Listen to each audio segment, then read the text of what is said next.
Philippe Bouvard et Brigitte Bardot se sont enfin réconciliés. Après des années d'éloignement, Philippe Bouvard raconte aujourd'hui comment il s'est réconcilié avec Brigitte Bardot, qu'il a constamment mis en travers de son chemin au fil des années. À 95 ans, à un moment de sa vie où il regarde en arrière et réfléchit aux années, il était enfin temps d'affronter son passé.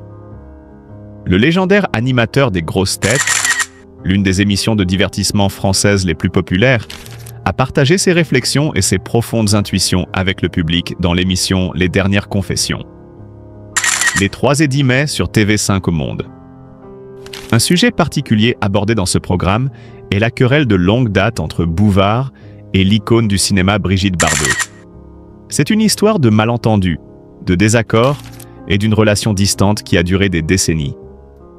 Mais cette année, alors que Bouvard, âgé de 95 ans, se penchait sur sa propre mortalité, il a trouvé le courage et l'humilité d'affronter le passé et de chercher un moyen de clore le chapitre avec Bardot. Philippe Bouvard, connu dans le paysage médiatique français pour son humour mordant et ses propos souvent provocateurs, a toujours été un homme qui n'a jamais eu peur de dire ce qu'il pensait. Pourtant, dans son dialogue sur Brigitte Bardot dans Les Dernières Confessions, il admet qu'il n'a jamais été particulièrement généreux lorsqu'il s'agissait de la comprendre ou de l'accepter.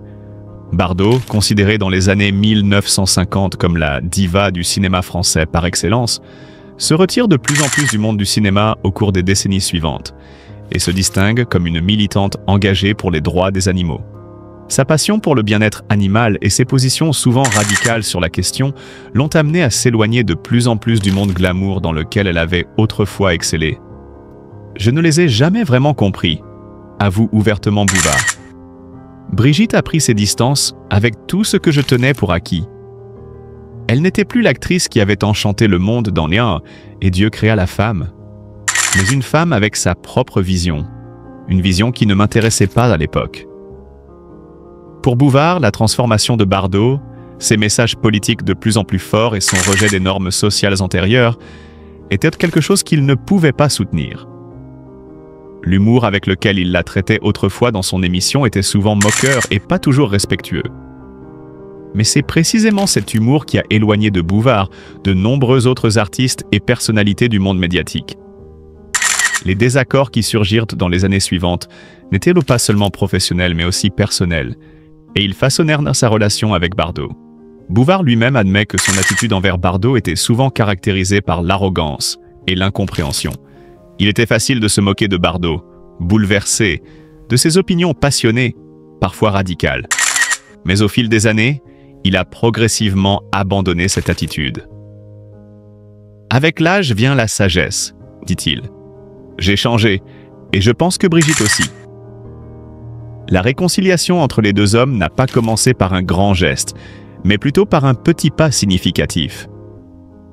S'adressant au producteur de l'émission, Bouvard a admis qu'un jour, il avait simplement pris le téléphone et appelé Bardot. « Je ne voulais tout simplement pas continuer à vivre avec ce fardeau », explique-t-il.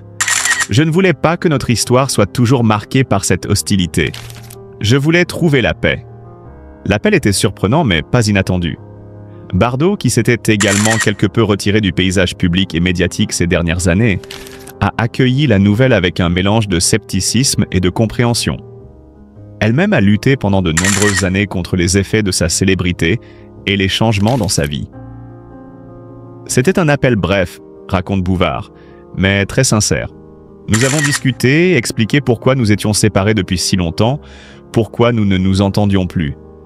Et soudain, j'ai eu l'impression qu'un poids s'était enlevé de mes épaules. Bardot, qui avait été moins sous les projecteurs ces dernières années, avait également commencé un nouveau chapitre de sa vie. Elle était ouverte à l'idée de laisser derrière elle le vieux conflit et de tracer une ligne conciliante. Dans l'émission Les Dernières Confessions, Bouvard continuera de raconter comment s'est déroulée la rencontre après cette première conversation. Nous ne nous sommes pas rencontrés tout de suite. Cela a pris du temps, mais cet appel téléphonique a été la première étape, explique-t-il. Le dialogue entre les deux était un pas vers la compréhension mutuelle, un pas qui a non seulement mis fin à une inimitié, mais a également réconcilié un morceau d'histoire. La réconciliation de Philippe Bouvard et Brigitte Bardot est plus que la fin d'un vieux conflit. C'est un exemple de l'importance de la réconciliation dans la vieillesse et de la prise de conscience qu'il n'est jamais trop tard pour faire la paix. Nous passons notre vie à mener des batailles et oublions souvent qu'à un moment donné, nous avons la possibilité de lâcher prise, explique Bouvard. C'est peut-être là la véritable sagesse qui vient avec l'âge, la capacité de trouver la paix et de laisser les choses derrière soi. Bouvard lui-même parle dans l'émission de son propre cheminement d'introspection et d'acceptation. On devient plus calme et plus réfléchi au fil des années, explique-t-il. J'ai fait beaucoup de choses dans ma vie, mais au final, une seule chose compte. Les relations que nous entretenons et la paix que nous trouvons dans nos cœurs. Et avec cette sagesse et un cœur ouvert, Bouvard a finalement retrouvé le chemin de Brigitte Bardot. Ce fut une réconciliation qui marqua non seulement la fin d'un conflit, mais aussi le début d'un nouveau chapitre plus calme pour eux deux. Il n'était jamais trop tard, dit Bouvard en souriant. C'était le bon moment. Brigitte Bardot, l'une des actrices les plus emblématiques du XXe siècle, a souvent été la cible de moqueries et de plaisanteries dans le passé, notamment de la part de Philippe Bouvard, un célèbre présentateur de télévision français. Dans ses mémoires, Bouvard explique qu'il se moquait souvent de Bardot dans ses émissions. « Je crois que je me suis moqué d'elle, dit-il, se rappelant comment elle est devenue pour lui une sorte d'agneau sacrificiel, un symbole de la tentation et de la beauté qu'il présentait dans les médias. Elle a été mon symbole de séduction, mon visage d'attraction pendant un quart de siècle. » C'était une époque où Bardot n'était pas seulement une diva du cinéma, mais aussi la cible idéale des attaques humoristiques de Bouvard. Mais comme le veut la vie, cette moquerie n'a pas duré éternellement. Philippe Bouvard poursuit en disant qu'un jour, après toutes ces années de débats publics et de railleries, un changement s'est produit. « Un jour, cela nous a suffi à tous les deux, explique-t-il. C'était comme si les deux hommes avaient convenu en silence que le temps des disputes et de l'affichage de la douleur était révolu. » Bouvard, qui a animé le populaire talk-show Les Grosses Têtes de 1977 à 2014, décrit comment il a décidé de prendre une nouvelle direction. Il avait le sentiment que le spectacle n'était pas vraiment complet sans elle, qu'une partie du spectacle manquait si Bardot continuait à être moqué par lui. « J'avais rendu le spectacle si spécial que je voulais l'inviter en tant qu'invité d'honneur, et je pensais qu'elle ne viendrait jamais, dit-il en riant. Je me moquerais encore d'elle comme je l'ai toujours fait. Mais à sa grande surprise, et sans doute aussi à sa grande joie, Brigitte Bardot apparaît effectivement. C'est ce moment qui a marqué un tournant. Ce soir-là, lorsqu'elle apparaît en studio, la relation entre Bouvard et Bardot se transforme d'une manière nouvelle, inattendue. « Nous sommes devenus amis », avoue Bouvard. Elle m'a avoué qu'elle avait souffert au fil des années parce qu'elle était devenue la déesse sacrificielle dans mon spectacle, ce qui était douloureux pour elle. Ce fut un moment incroyable de compréhension et de remords qui a transformé leur relation d'une moquerie publique en une véritable amitié. Brigitte Bardot, qui s'était longtemps retirée des médias et de la scène publique pour trouver la paix dans sa vie privée, s'est montrée inhabituellement vulnérable à ce moment-là. L'actrice, célébrée comme un sex symbole et une icône du cinéma français dans les années 50 et 60, a dû faire face non seulement à sa propre carrière et à son image publique au fil des ans, mais aussi à un certain nombre de luttes et de défis personnels. Le fait qu'elle ait montré cette facette d'elle-même a amené Bouvard à repenser son attitude envers elle et les médias qui l'avaient tourmentée pendant si longtemps. Bouvard, qui était sous les feux de la rampe depuis de nombreuses années et était connu comme un maître des remarques ironiques, n'a jamais vraiment réalisé à quel point ses blagues avaient affecté Bardot. À ce moment de révélation, il réalisa que son humour lui avait causé une véritable douleur d'une manière qu'il n'avait jamais voulu. Ce fut une prise de conscience qui a transformé leur relation et leur a permis à tous deux d'entrer dans une nouvelle phase de communication et de respect mutuel. Pour Bardot, qui avait 90 ans à l'époque, cette réconciliation fut un moment précieux de guérison et de gré. Elle a pu se libérer du rôle de victime publique qui lui avait été attribué pendant des années. Et pour Bouvard, C'était un signe de maturité qu'il ait pu s'excuser et prendre ses distances avec son comportement antérieur.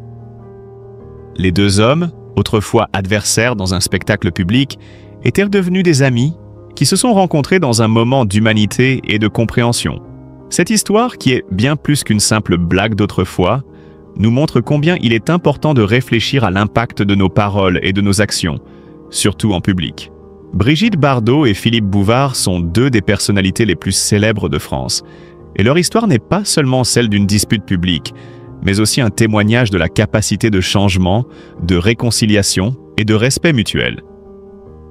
Les événements des grosses têtes reflètent la manière dont les relations peuvent évoluer, du conflit à la compréhension, de la moquerie à l'amitié. Aujourd'hui, des décennies après l'apogée de leur conflit, Bouvard et Bardot sont des exemples de la possibilité de se réconcilier et de laisser le passé derrière soi. Son histoire nous rappelle qu'il y a toujours de la place pour les excuses, le pardon et la croissance personnelle, quelles que soient les erreurs passées. Alain Delon était lui aussi en colère, mais il n'était pas le seul grand nom de l'industrie du divertissement que Philippe Bouvard a rencontré au cours de sa carrière. Dans le monde des médias et du show business, il n'est pas rare que des malentendus et des tensions surgissent entre les personnalités, et ce n'était pas différent dans ce cas, qui a mis à l'épreuve la relation entre Bouvard et Delon. Comme l'explique le journaliste dans un autre extrait obtenu par Gala, Alain Delon s'est détourné de lui après la publication d'un article qui n'a pas plu à l'acteur. Cette confrontation entre l'une des plus grandes stars françaises et un journaliste reconnu a donné un aperçu de la fragilité des relations sous les projecteurs. Il est difficile d'imaginer quelqu'un du calibre de Delon, qui a brillé à l'écran pendant tant d'années, réagir si fortement à des mots qui ne correspondent pas à sa vision du monde. Mais dans une industrie qui prospère grâce à la vanité et au jugement rapide, rien n'est vraiment surprenant. Cependant, la situation qui a conduit à cet éloignement était compliquée. Philippe Bouvard reconnaît qu'il s'agit d'un malentendu lourd de conséquences. Il avait simplement juxtaposé des citations de Claude Pompidou et d'Alain Delon pour éclairer l'atmosphère politique et sociale de l'époque. Mais la phrase qui a provoqué un tollé public a été mal interprétée.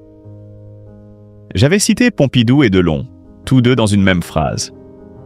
Je l'avais dit ainsi, mais les gens l'ont mal compris et ont cru que je sous-entendais que le Premier ministre Georges Pompidou était un coureur de jupons, explique Bouvard. Cette déclaration de Bouvard montre comment, dans le monde des médias, même la plus petite suggestion peut avoir un impact énorme. La tentative de créer des liens sociaux ou politiques peut rapidement être interprétée à tort comme une attaque ou comme une impudence. À une époque où la sensibilité et la réputation des célébrités sont particulièrement protégées, un journaliste expérimenté comme Bouvard n'aurait pas pu imaginer qu'une remarque anodine puisse déclencher une telle vague. De ce fait, Delon et Bouvard portent tous deux avec eux le poids de ces malentendus. Pour Delon, ce fut d'une profonde déception, qui a peut-être influencé sa perception des journalistes et de la presse dans son ensemble. Il a toujours eu une relation controversée avec la presse, car sa vie et sa carrière étaient souvent suivies et commentées par les médias. Mais ce fut aussi une leçon pour Bouvard, qui avait appris au fil des années que les mots ont beaucoup plus de poids en public que dans une conversation personnelle. Surtout dans un environnement où chaque phrase est scrutée, même les plus petites nuances doivent être prises en compte afin d'éviter les malentendus ou les conflits. La dynamique entre journalistes et célébrités n'est pas seulement un jeu d'interviews et d'articles. C'est beaucoup plus complexe car cela repose sur la confiance et le respect mutuel de la vie privée et des limites de chacun. Ce qui semble être une remarque anodine, un jour peut être interprété comme une nouvelle explosive le lendemain. Dans un secteur où l'image compte souvent plus que la réalité, les malentendus sont un danger constant. Et dans un tel environnement, où chaque pas d'une célébrité estate étape par étape, il est difficile de corriger une erreur ou de s'excuser pour des malentendus sans que cela soit davantage exploité en public. Mais Alain Delon n'est pas le seul à s'éloigner ainsi de Bouvard.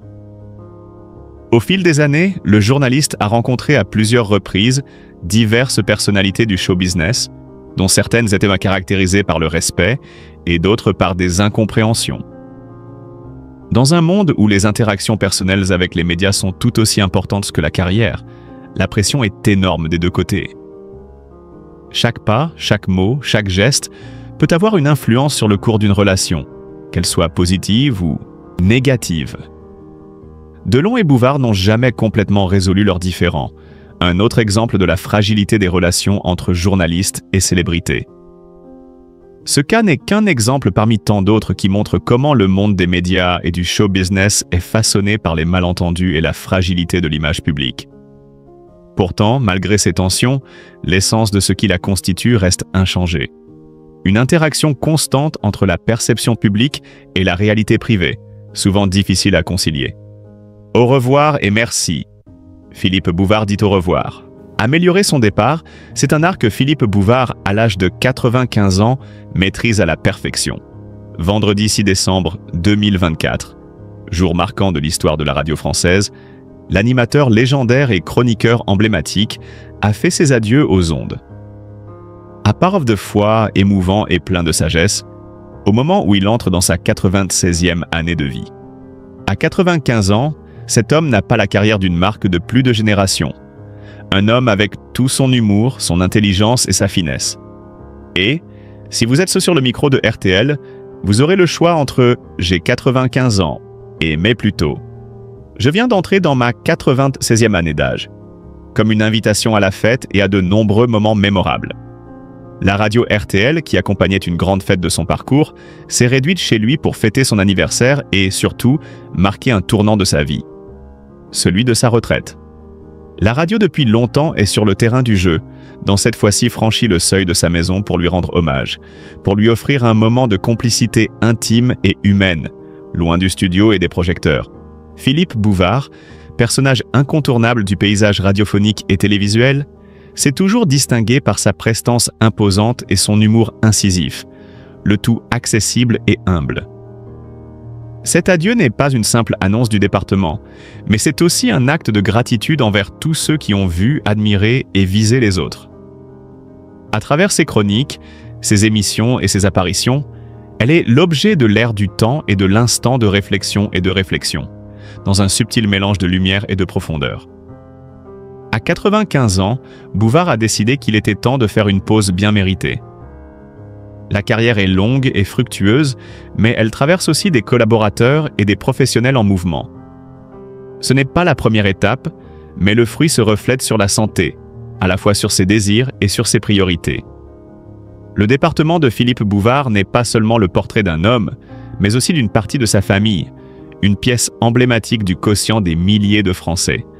Lors de cette dernière émission, Bouvard a pris soin de ne pas faire de dramatisation. Il a voulu que son départ soit une fête, un hommage à l'incroyable voyage qu'il a fait. En parlant de sa santé, il a partagé avec ses auditeurs un regard sincère sur les réalités de l'âge.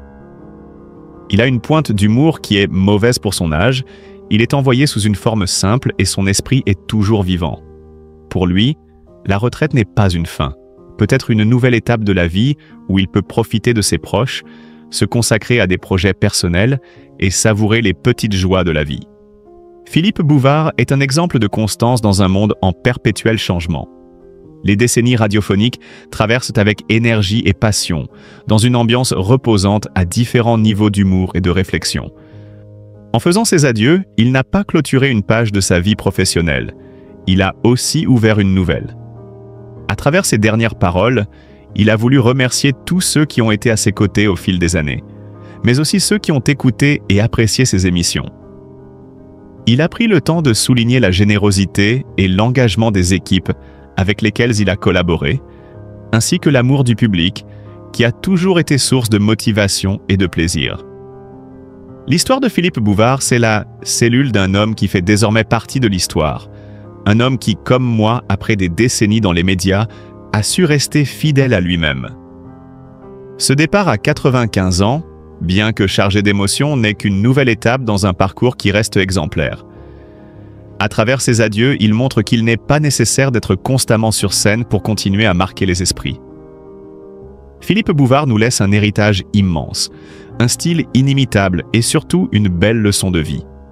Celle de vieillir avec grâce et de toujours savoir quand il est temps de se retirer, pour mieux apprécier ce que la vie peut offrir. Ainsi, à 95 ans, Philippe Bouvard prend un nouveau départ, entouré de l'amour de ses proches, de ses collègues et de ses auditeurs, Ce départ n'est pas un adieu définitif, mais plutôt une nouvelle façon de vivre, plus calme et plus intime, mais toujours avec cette touche d'humour qui l'a rendu célèbre. La radio, la télévision et tous ceux qui ont eu le privilège de le connaître continueront de se souvenir de lui comme de l'un des plus grands, un géant de l'humour et de la réflexion. Ces adieux sont à la fois un hommage à la radio et une célébration de sa vie bien remplie. Au revoir et merci. Ces mots résonneront longtemps dans les mémoires de ceux qui l'ont écouté et admiré. Il n'entend pas bien, une acuité visuelle qui a changé. Michel Drucker se confie sans détour sur la santé de Philippe Bouvard. Le 2 janvier 2024, sur le plateau feutré de C'est à vous. Diffusé sur France 5, l'émotion était palpable. Michel Drucker, figure emblématique de la télévision française, s'est livré avec une sincérité touchante au sujet d'un autre monument du paysage audiovisuel français, Philippe Bouvard. Une légende vivante, un pionnier, un géant et surtout un ami. À 94 ans, Philippe Bouvard est plus qu'un homme de médias. Il est une institution. Sa verve, son esprit caustique et son flair pour les talents ont façonné plusieurs générations d'humoristes, de chroniqueurs et de comédiens. Son départ des grosses têtes fut une véritable onde de choc pour les fidèles auditeurs de RTL et pour ses compagnons de route. Amanda Lear elle-même, par loyauté, avait refusé de poursuivre l'émission avec Laurent Ruquier, soulignant à quel point Bouvard était irremplaçable. Mais les années passent et même les plus grands ne sont pas à l'abri du temps. Michel Drucker, 81 ans, en sait quelque chose. Lui qui a frôlé la mort en 2020, qui a été hospitalisé de longs mois, revient plus combatif que jamais. Pourtant, ce mardi-là, c'est la vulnérabilité qu'il a choisi de montrer, celle de son confrère, de son ami. « Je l'appelle quasiment tous les 15 jours, Philippe », a confié Michel Drucker, la voix légèrement nouée. Il raconte ses appels réguliers, remplis d'affection et d'admiration, mais aussi marqués par la lucidité face à l'inexorable. Je parle très fort parce qu'il y a des jours où il n'entend pas bien. Et puis, il a une acuité visuelle qui a beaucoup changé. Il a eu 94 ans, poursuit-il, dans un silence respectueux du plateau. Des mots simples mais lourds de sens. Car derrière ces phrases, c'est une vérité universelle que Drucker évoque. La fragilité de ceux qui ont longtemps été nos piliers, nos repères, nos phares dans la nuit médiatique. Bouvard, celui qui a fait rire la France entière, qui a lancé tant de carrières, voit aujourd'hui son propre corps lui échapper, petit à petit. Michel Drucker, dans un élan de tendresse mêlé de nostalgie, se remémore les années partagées. On a cohabité parce que le théâtre de Bouvard avait lieu au studio Gabriel, où sont enregistrées la plupart de mes émissions comme Vivement Dimanche. On avait le même bureau. L'évocation de ce bureau commun, de ce lieu devenu mythique pour tous les passionnés de télévision, fait renaître un monde révolu, mais toujours vibrant dans les mémoires. Le théâtre de Bouvard, cette pépinière à talent, fut le berceau de tant d'artistes aujourd'hui incontournables. Les inconnus, Jean-Marie Bigard, Muriel Robin, tous sont passés par la main de ce dénicheur d'or brut qu'était, et reste, Philippe Bouvard. Drucker poursuit ému. Philippe, c'est un personnage hors norme. Le nombre de gens que j'ai découverts grâce à lui. Et le public acquiesce silencieusement, car chacun garde en tête une réplique, une voix, un rire offert par l'un de ces artistes révélés dans cette époque bénie de la télévision. Ce moment de télévision, sobre mais puissant, nous rappelle que derrière les projecteurs et les paillettes se cachent des hommes, avec leurs forces mais aussi leurs faiblesses. Et que vieillir, même lorsqu'on s'appelle Bouvard, n'est pas toujours tendre. Mais ce que Michel Drucker nous offre ici, au-delà de l'état de santé de son ami, c'est une leçon de loyauté, de mémoire et d'amour. Il ne s'agit pas de voyeurisme ni de pathos. Il s'agit d'un hommage vibrant, d'un lien indéfectible entre deux titans de l'audiovisuel français. Et Drucker, lui aussi, n'est pas prêt à raccrocher. Il le dit d'ailleurs avec un brin d'humour. « Moi non plus, je ne veux pas prendre ma retraite. » Parce qu'au fond, leur passion est plus forte que tout. Plus forte que le temps, que les mots, que la fatigue. Ils vivent pour la scène, pour le public, pour le mot juste, pour ce frisson que procure l'échange. En cette ère numérique où tout va trop vite, où les visages se succèdent et s'oublient, Michel Drucker nous tend un miroir. Un miroir dans lequel on revoit l'élégance d'une télévision à visage humain, où les figures comme Philippe Bouvard ont su tisser un lien indéfectible avec les téléspectateurs et les auditeurs. À travers ces confidences pudiques, c'est aussi un cri du cœur que l'on entend. N'oublions pas nos grands anciens. Ils sont notre mémoire collective. Ils sont ceux qui, à coups de rire, de réflexion, de silence parfois, ont bâti l'identité de la télévision et de la radio française. Philippe Bouvard, malgré l'âge, malgré les oreilles moins fines et les yeux plus voilés, reste un phare. Un homme d'esprit, un passeur, un conteur d'histoire. Et tant que des amis comme Michel Drucker prendront le micro pour parler de lui, il ne cessera jamais de briller.